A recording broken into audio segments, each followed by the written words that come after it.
بسم اللہ الرحمن الرحیم۔ اسلامی واقعات کے دوستو السلام علیکم۔ دوستو، حضرت شیخ سعدی رحمۃ اللہ تعالیٰ علیہ بیان کرتے ہیں کہ انسان کس طرح اپنی زندگی کو خوشحال بنا سکتا ہے، کس طرح اپنی زندگی میں آرام و سکون مہیا کر سکتا ہے۔ وہ ہمیں ایک پہلوان کا قصہ سناتے ہوئے بتاتے ہیں کہ ایک شاذور پہلوان اپنی ناداری سے بے حد پریشان تھا۔ وہ کشتی کے داؤ بیچ کے علاوہ اور کوئی ہنر نہ جانتا تھا اور وہ کشتی میں بہت ماہر تھا، اور اس کے وطن میں اس فن کا کوئی قدردان نہ تھا۔ وہ بیچارہ مٹی کھود کر بڑی مشکل سے پیٹ بھرتا تھا۔ ناداری اور مفلسی کے ساتھ اس پہلوان پر ایک بڑی مصیبت یہ آن پڑی کہ اس کے دل کا صبر و قرار بھی جاتا رہا۔ وہ پہلوان جب خوشحال لوگوں کو کھاتے پیتے دیکھتا تو اس کے دل میں حسد اور رشک کی آگ بھڑکنے لگی۔ وہ سوچا کرتا کہ آخر ان لوگوں میں ایسی کون سی خاص بات ہے جو یہ دن رات اس مزے میں ہیں، اور مجھ میں وہ کون سی کمی ہے کہ میں اس نعمت سے محروم ہوں۔ اس کے ہر روز اسی سوچ اور تکلیف سے گزر جاتے۔ ایک دن وہ پہلوان انہی خیالات میں گم مٹی کھود رہا تھا کہ شاید کوئی خزانہ میرے ہاتھ لگ جائے کہ اچانک اس کا پھوڑا ایک سخت چیز سے ٹکرایا۔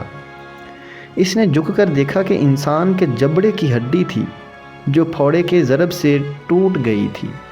پہلوان نے جبڑے کی یہ ہڈی دیکھی تو غیر اختیاری طور پر اس کی سوچ کا زاویہ بدل گیا، اور اسے ایسا محسوس ہوا کہ جیسے یہ جبڑے کی ہڈی اس سے کہہ رہی ہو کہ اے شخص، دیکھ کہ مٹی میں مل کر انسان کا کیا حال ہو جاتا ہے۔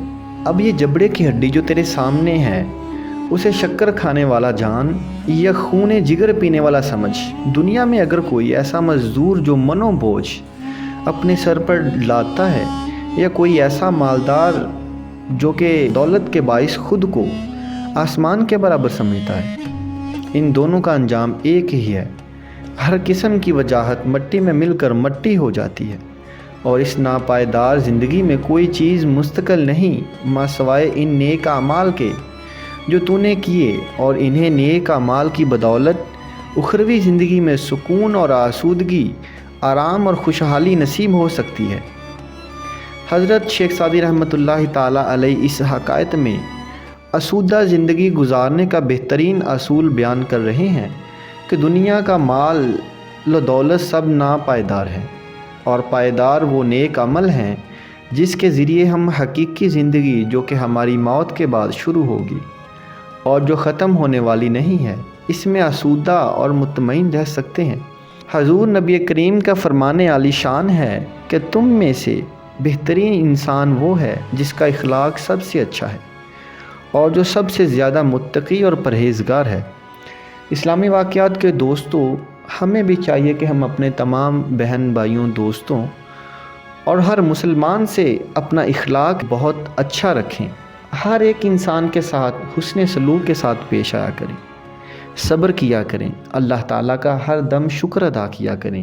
آخر میں یہی دعا کرتا ہوں کہ اللہ تعالیٰ ہمیں ہر دم، ہر گھڑی اور ہر مصیبت میں اللہ تعالیٰ اپنا شکر ادا کرنے کی توفیق عطا فرمائے۔ آمین ثم آمین۔